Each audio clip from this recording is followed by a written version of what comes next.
Welcome to The Growth Equation. This isn't your typical business podcast. We're keeping it real about the challenges of scaling up, period. I'm Tristan Wright and I've been there. I've built and scaled my own business. I've sold it. I've learned a ton along the way. Now I'm bringing you the no BS stories of founders who are in the trenches right now, navigating that messy middle. We're talking advertising, marketing, design, creative, branding, the whole 9 yards. Doesn't matter if you're a solopreneur or running a team of 100. Everyone's got a secret sauce, that thing that makes them different, better. We're going to uncover it. So grab a coffee and let's get real.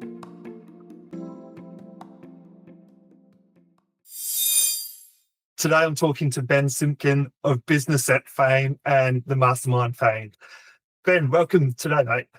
Thank you. Thanks for having me on your podcast. Cheers, man. So before we get into it, I want to hear a tiny bit about your journey. We were chatting just before about how you were one of the OG original internet marketers. Yeah, so I actually started in the marketing game 2 decades ago. So I started this marketing agency in 2005 and really kind of stumbled into this game and fell in love with it pretty quickly. Because I had another company before that I started when I was 20 in the technology, IT space that I had, started and grew that business. I sold that company and I was at a crossroads. I felt quite a little bit lost. I was like 24 years old and I had a business mentor. And I was like, I don't know what to do with my life. Like, I've been doing this like technology stuff, like programming and support and all this other stuff that I was doing.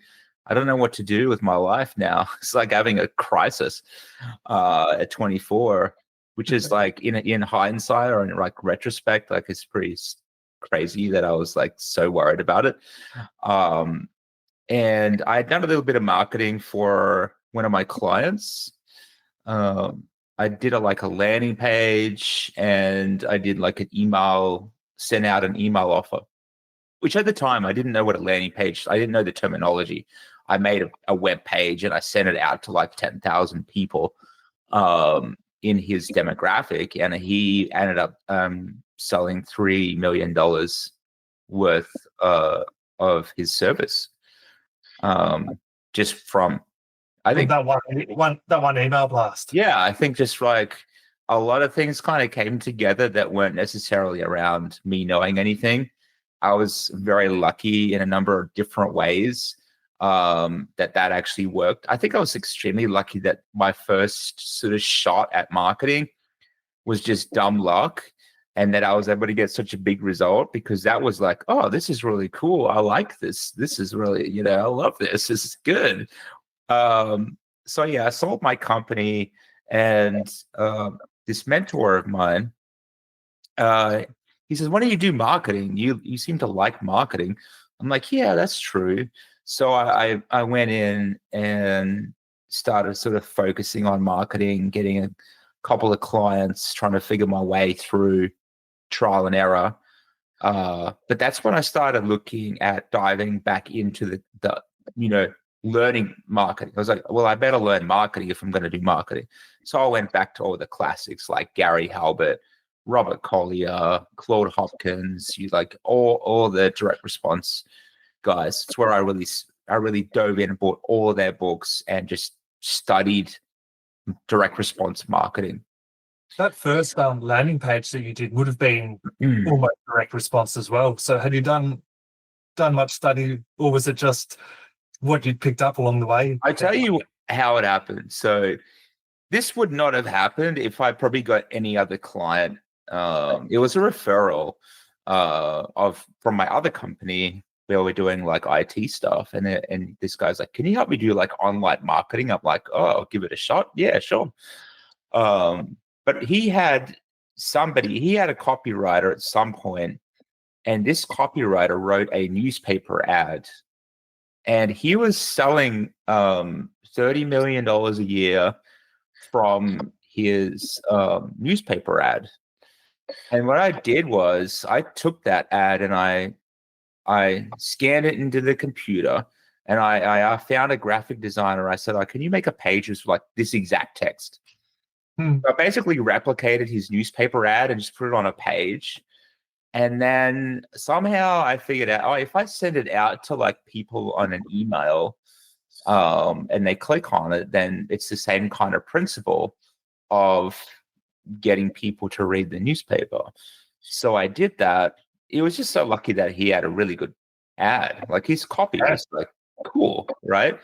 And it worked really well. And it worked really well online, which is like going back to like when I studied Gary Halbert, Robert Collier, Claude Hopkins, all these guys. It's like that stuff is the stuff that works online. And it still works now. It's Yeah. just been modernized. It's a different medium. That's all. Yep. Yeah. So Yeah. that's really what happened. Yeah. So that's how I got started in marketing. Yeah, like I said, 2 decades ago, and been doing all different things ever since.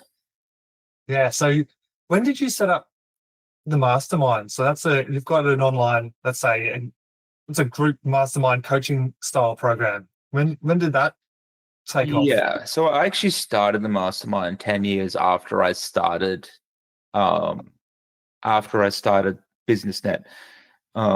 I was one of the very first guys doing Facebook ads. Because we were doing, when I started my agency, we were doing like email marketing, a little bit of Google ads, just trying to get traffic however we could get it. It was pretty raw and undeveloped territory back in the day. Hmm. And then when Facebook ads got announced, I was like, oh, this is like what I'm doing, but like a million times better. So I jumped on ads the day that it launched in Australia, started using all my clients' ad budgets just straight on Facebook, and started to figure that game out. And it was a lot of, trial and error, a lot of trying to figure stuff out. We've ended up having, well, I ended up having some wins, a lot of losses, a lot of wins, and then figuring out, okay, here's how I need to make that work and learn that way.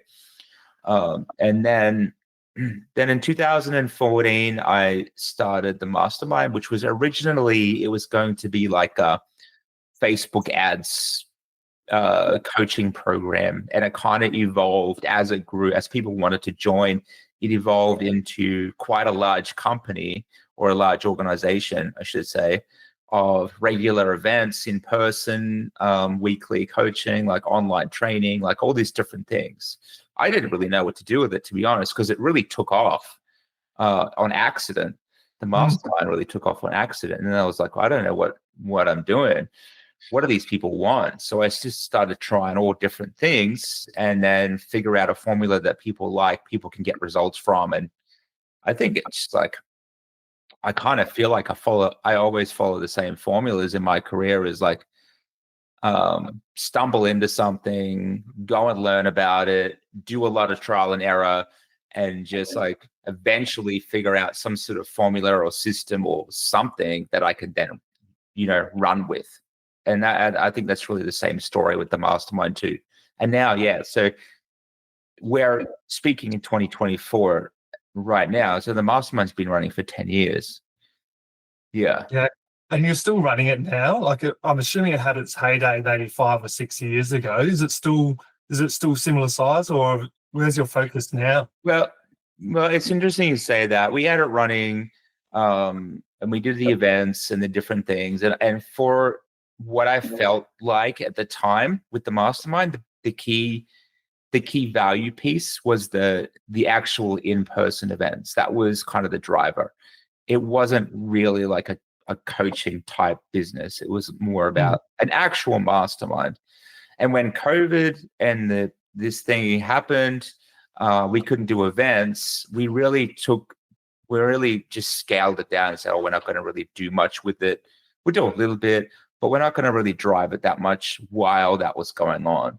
So now that we're all back to normal, we are running events again, and we're doing different things with it and different programs and launching online stuff too. But the key piece for us is like, um, I wanted it to be authentic to what it was, and trying to do it on a Zoom call for me didn't feel like it was the right move. And I think I was right. And now, a lot of people are coming back in and wanting to do the events again in person. Yeah, awesome. So you've been on a bit of a journey, multiple different businesses over the last couple of decades. Looking back at that journey, would you have done anything differently? Um, would I have done anything differently? Um, that's a good question, I feel like in some ways, um, I feel like you learn more from your failures than you do your successes. So if I was to say like, well, I wish I didn't do that silly thing, or I regret doing that, or I regret not doing the other thing, I feel like it's kind of like, well, I wouldn't have learned the stuff that I learned from those experiences. Some of them bad, some of them, regretful, or some of them like things I wish I could have done better or differently, or man, if I had done that a different way, then this could have been much better. But I feel like I just have to keep going and keep learning from and try to get better at introspection and try to make smarter decisions. And I think that's really because you learn zero, you learn practically nothing from success, right? You learn mostly from the things that go wrong in your life. So I Yeah. think it's super important to think you can go, well, I wish I'd done X, which is totally fine. You can think that, but that event or that experience or that thing that didn't go right actually informed you the next time around on making better decisions and taking better approaches. Totally. Keep learning and never shut that book, and you'll keep developing. So Absolutely. And it's really interesting because I really wanted to speed up the iteration of learning. So I actually started this process of this like revolutionary process called journaling. Just joking there. But I started using it to go, okay, what happened today? What decisions could I have made that could have been better? How could I have used my time better today? Where did things go wrong, or where did I waste my time? And it's really use that on a daily basis to go, okay, well, if this happens in the future, then I can um, make a better decision based on, because like I don't hate making mistakes. What I don't like is making the same mistakes over and over again. And it's just like the most frustrating thing. Or it's like, why did I do that again? So yeah, yeah. I want to learn quicker from the things that maybe I could have done better, or things that I learn. I don't want to have to keep repeating the same lessons over and over again. So Um, actually taking to reflect. yeah, I think that's something that's big for me at the moment. Yeah, yeah. I'm sure you've had times where you've had more staff, less staff. You've been through that journey. Like, what's been the think about a challenge you've had when you've been scaling, and how have you been stuck there? I've had too many of those. I mean, there's been so many that I could Yeah. pick any, but I feel like um, maybe I'll give you an example of something I kind of had a light bulb with, uh, a little while ago with scaling. Growing, I mean, because I have my own different companies. Outside of those two, I have portfolio of companies I invest in and help advise and help run and things like that. And we're growing teams in all different kinds of industries, and industries that I have maybe not even been too familiar with before. And it's like learning curves everywhere, Mm. dealing with different demographic type people, dealing with situations, right? And really finding my feet through building my portfolio company of like investing, right? So we're doing that as well. Um, I think that when it comes to scaling, um, and this is something I never really kind of grasped. I read about it a lot.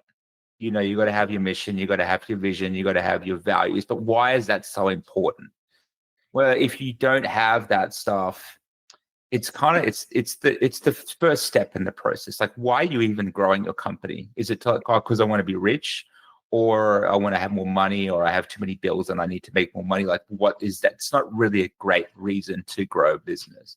You Mm. should have something to do with the business can create value and impact in other people's lives. That really should be the core focus. Because anything other than that, it's like you're forcing it to happen. It's not going to happen. You're going to grow the business. It's going to be a bit of a grind. The team that you grow is not going to be that engaged, because essentially, you're trying to get them to buy into this goal of, hey, come Money into for you. work. Let's make Tristan more money. That's not a great goal for them to adopt, right? Because they don't really care about that. They're caring about their own stuff. But if there's a greater purpose, a greater vision, a greater value, greater why, and have the values aligned, people are going to be more likely to buy in. You're going to get much better people, because at the end of the day, a business or a company is as good as its people, Yeah. right? Yeah. You could have great advertising, great marketing, you could have great systems, you could have great products, they're all important. It's all important, but the business is only ever going to be as good as its people, and that's really like super important. And if you find great people, that should be probably one of the highest priority items, and don't settle for anyone who's not great. But I see it is, if you look after your people look after your customers, and then your customers look after you. Absolutely, it's true. It's Yeah, all focus. true. It's all cliche, but it's all like super important. I remember a networking event I went to, I don't know, 10 or 15 years ago, and they're talking about your why. And I'm like, what are they talking? What's this mean? And I was like, this is a waste of time. I'm just here to sell widgets and make money. Why Yeah, are yeah. they training this on my why? Um, It's it's not. so It's not until you go through a lot of a lot of hurt with like trying to do things and things not going too well, and building a big team and the team's not being congruent, engaged, and all these. It's not until this goes back to this thing, whereas you only learn from your failures, right? It's like, that's why that didn't work, is because of that thing. And like you said, like one of the big ones is finding a why. Like, why are you even doing it? Because if it's just to make money, there's easier ways to make money than running your own business. very much so, and less stressful too. So, Absolutely. Yeah. so it's got you can make good money out of running a business, but you've got to have a passion behind it as well. Totally So, true. You have to. um, so I want to talk about AI. How are you seeing AI changing the way business happens? Like, it's a topic everyone's talking about at the moment. Yeah. So, what are you seeing in the world right now? Well, we're using it a lot. Like ChatGPT was actually down today, and I even jumped on there like, I got to do this thing. I was fixing some code in our software, and I was just using the lazy way out of like, hey, there's a line of code here. I just wanted to do something completely different. So I was trying to punch that in there because it just saves me like an hour. It saves me having to use my mind for a little bit. It was a bit lazy.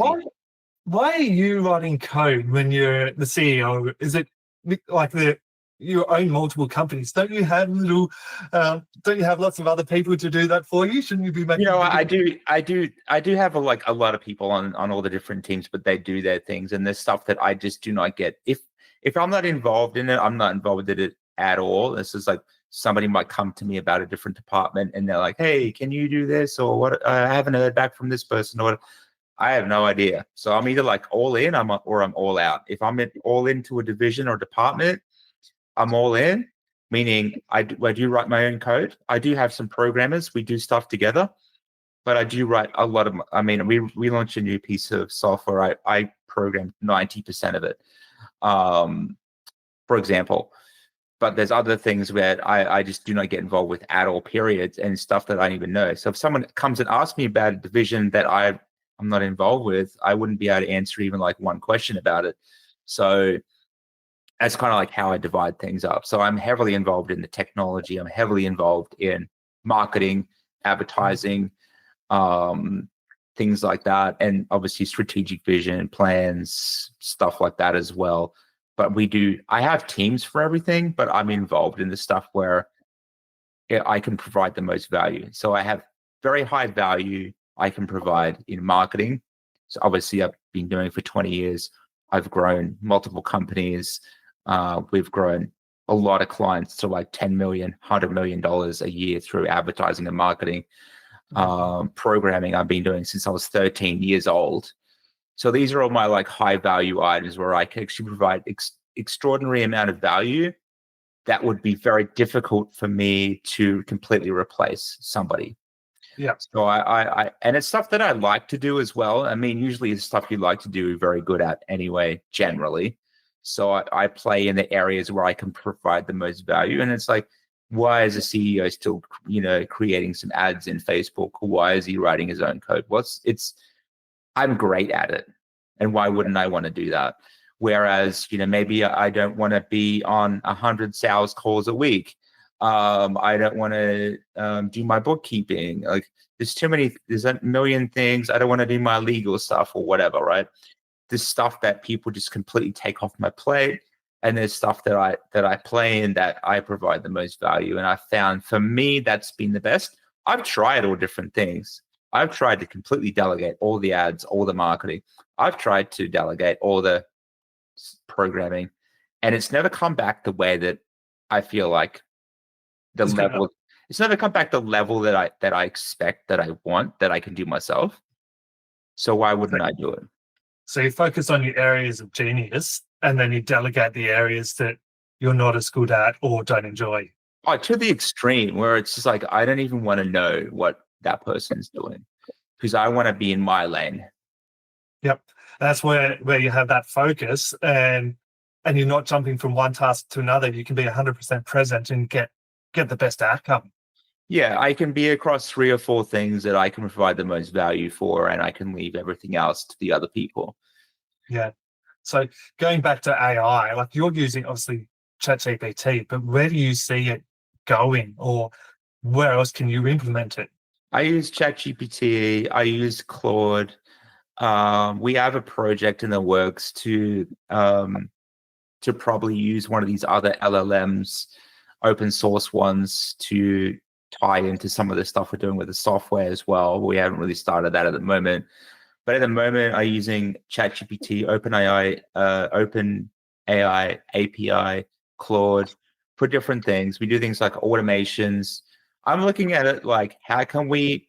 There's high. The way that I look at it is there's very high value items that you do in your business, and then there's like low value items, right? And there's things in between the different high value items. Things like, I'll give you an example. Like I created a tool to automatically categorize every single email so that I only need to read the top 5 emails for that day. And then everything else just gets put away over here. What are the things in the middle of stuff? Like maybe it's a client onboarding thing. Like, do you really have to do those 7 tasks yourself or have even someone else do it? Like let's use VAs. Like, why, if we don't have to use a VA for that specific process, we could use AI. Why wouldn't we do it? Yeah, and you're probably going to get a higher quality, more reliability as well. Well, I mean, you could, if you didn't want to get rid of your VA, then you could just put them into a different role. Like, okay, you can go and do video editing, or you can go and do this or the other thing. For me, the way it is, it just increases your capacity to serve more people. It's a leverage tool. I don't think it's a tool that kind of replaces things, but I think it will be. But for me, at the moment, it seems like if I can get, if I could 10x or 100x my output, or a person's output, or a process's output, that's where I think the value is. You could end up having a 10-person company feel like a 100-person company. That's the way I see it going. So now, it seems like you're all in business. How do you, and this is something a lot of agency owners deal with as they're growing and scaling, it's managing their personal time and being able to spend time with friends and families and not burning out. So how do you deal with that? How do I deal with it? Um, that's a good question. I don't think that's something that I've really cracked the complete nut on.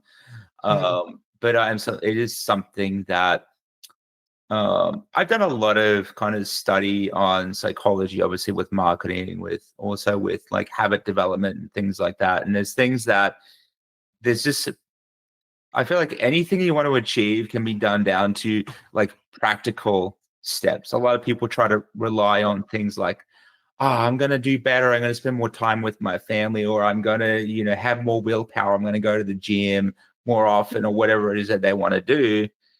It's like wishful thinking. Whereas if you mm, create systems and practical steps, like there's a saying, like, if you want to break a habit, you need to replace the habit, right? You could, somebody who's like, say, drinking every weekend, and they're like, I don't want to drink every weekend anymore. He can't just go, I'm not going to drink every weekend, because he's going to be at home. He's like, I'm bored. I'm going to start drinking. yep. So he's got to replace that habit with a different habit. So that might be, I'm going to join the football team, or I'm going to do something else to replace that. So when it Mm, comes to work, when you're working at nights and on weekends, it is essentially, it's a habit, right? So you might be like, okay, on Saturdays, instead of working, I'm going to go and do this activity with my wife or girlfriend or friend or whatever, and replace part of your work schedule with engagements, activities. And that's one way to really get there. so how's that, like, that's all well and done, but then you've got that in the back of your mind saying, I could be achieving X, Y, and Z in business, or I'm behind now. I'm behind. So, Yeah.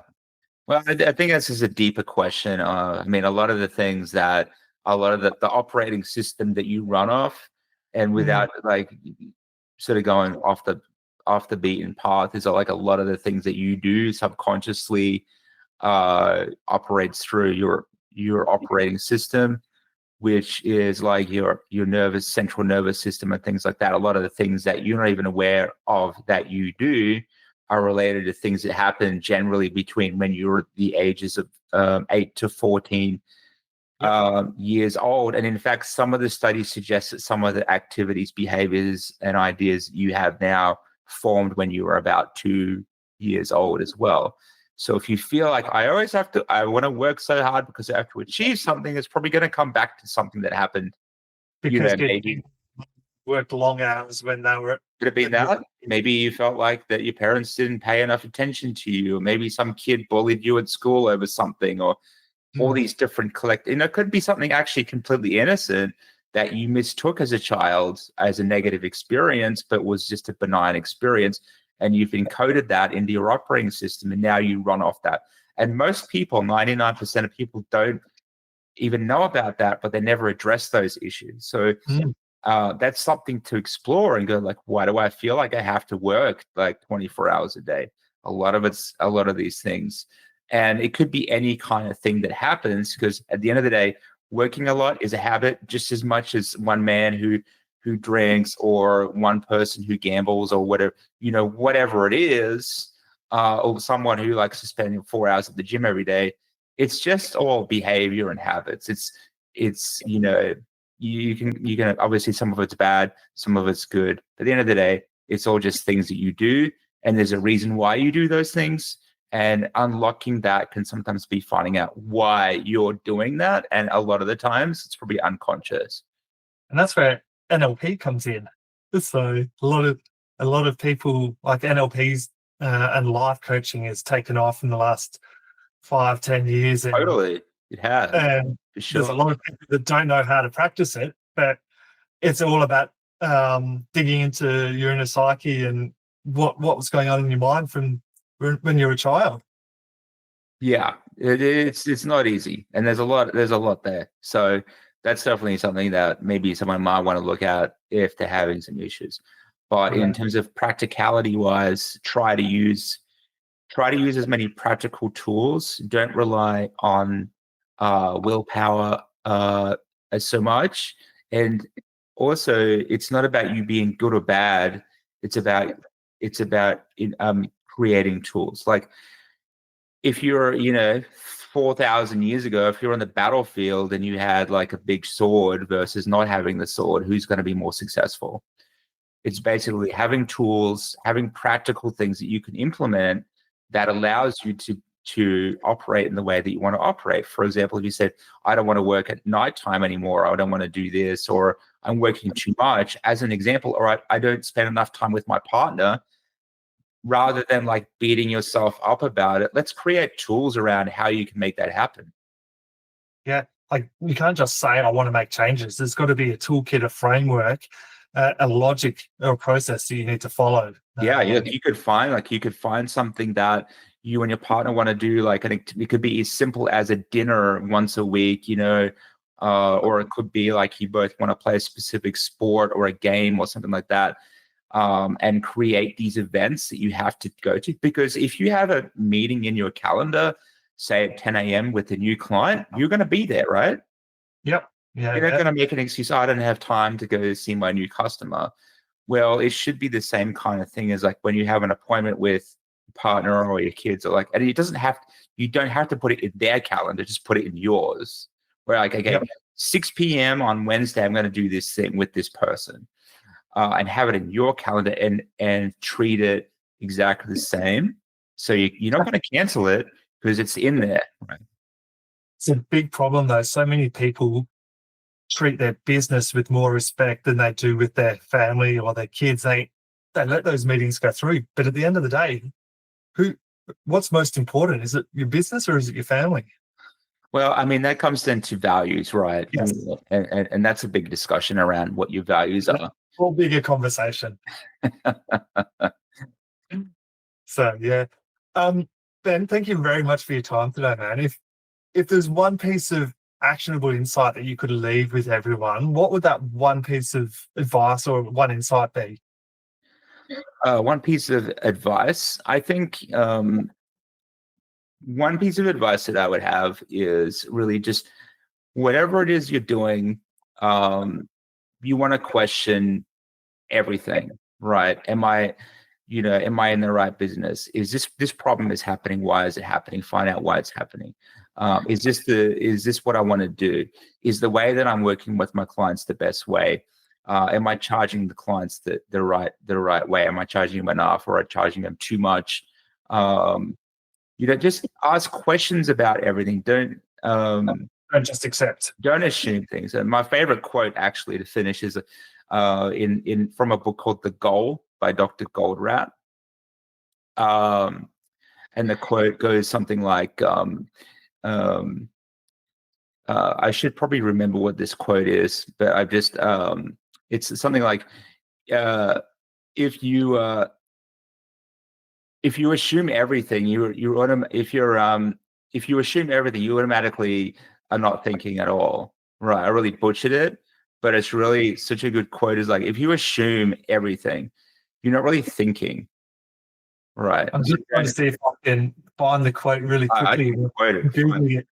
So, yeah. So if you assume everything, okay, yeah, I can't find it really quickly, but Basically, if you're assuming too much stuff, you're not thinking. yeah, yep. Right? And you're Yeah. going backwards. So Because it's like, why do you run an agency? Well, it's because it's why I've done it for 5 years. Well, that's not a good enough reason. yeah, Why do you do it this? Why do you only do Google ads? Oh, because that's all I've always done. That's not a great reason to continue, or even, I mean, it might be the right thing for you to do, but if you haven't questioned it, then you're not really sure. yeah, yeah. I'm just having a quick look at some of his quotes. Like, yeah, I'm going to be reading his book next. So it's Dr. Eli Goldratt. Yeah, It's he's great. He's one of my favorites. Uh, he's one of my favorite. I love the contrarian thinkers. I love yes, that guy. Peter Thiel is another guy who's super. Allows you to look at the world in a different way, and I really like that kind of stuff, because we're all walking around most of the time being automatons and just not thinking a lot. And so yeah, I would say, like, my best piece of advice be to just ask more questions to yourself about the things that you're doing. And it's not easy to do, but it is super valuable to do. Totally. Awesome. Thank you very much for your time, Ben. Thank you. That's a wrap. Thanks for tuning into The Growth Equation. If you've enjoyed the show, hit that subscribe button and leave a review. It helps us big time. Catch you next time. And if you want more, head over to evolvetogrow.com.au for show notes and exclusive content.